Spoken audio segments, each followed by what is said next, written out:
These weren't the only hints that I was about to immigrate to a new universe. At the same time I was observing the goings-on in the mirror, I came down with an irrepressible need to leave my old geography, a small town in upstate South Carolina where we'd lived for 22 years, and move to an unfamiliar landscape. I envisioned a place tucked away somewhere, quiet and untamed, near water, marsh grass, and tidal rhythms.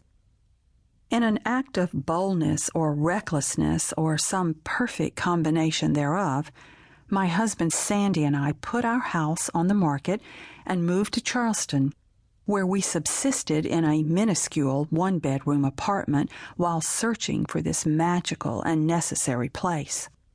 I never said out loud that I thought it was mandatory for my soul and my creative life. How could I explain that? But I assure you, I was thinking it. I felt like my writing had gone to seed. A strange fallowness had set in. I could not seem to write in the same way. I felt I'd come to some conclusion in my creative life, and now something new wanted to break through. I had crazy intimations about writing a novel, about which I knew more or less nothing. Frankly, the whole thing terrified me. After being crammed in the tiny apartment for so long, I began to think we'd lost our minds by tossing over our comfortable old life. I was driving alone one day when I took a wrong turn that led to a salt marsh.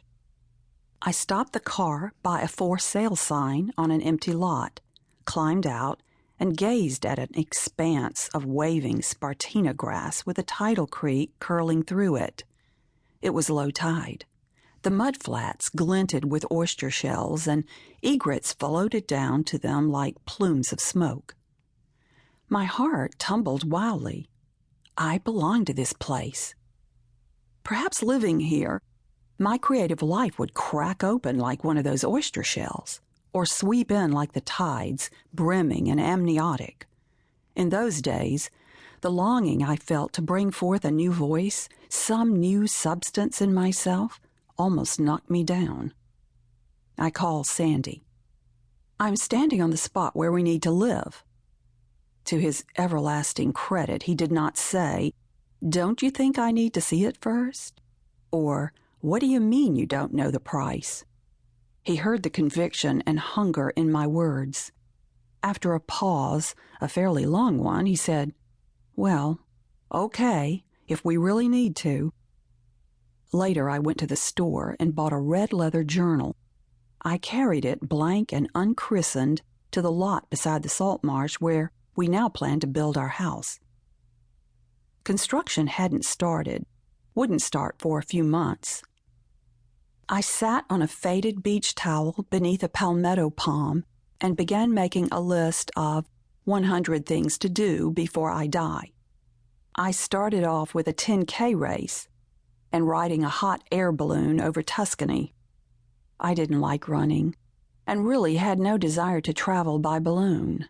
I turned the page.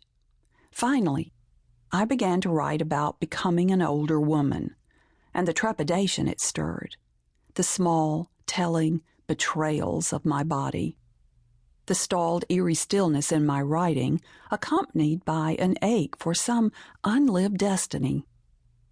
I wrote about the raw, unsettled feelings coursing through me, the need to divest and relocate, the urge to radically simplify and distill life into a new and unknown meaning. And why, I asked myself, had I begun to think for the first time about my own mortality? Some days, the thought of dying gouged into my heart to the point I filled up with tears at the sight of the small, ordinary things I would miss. Finally, I wrote a series of questions. Is there an odyssey the female soul longs to make at the approach of 50? One that has been blurred and lost within a culture awesomely alienated from soul?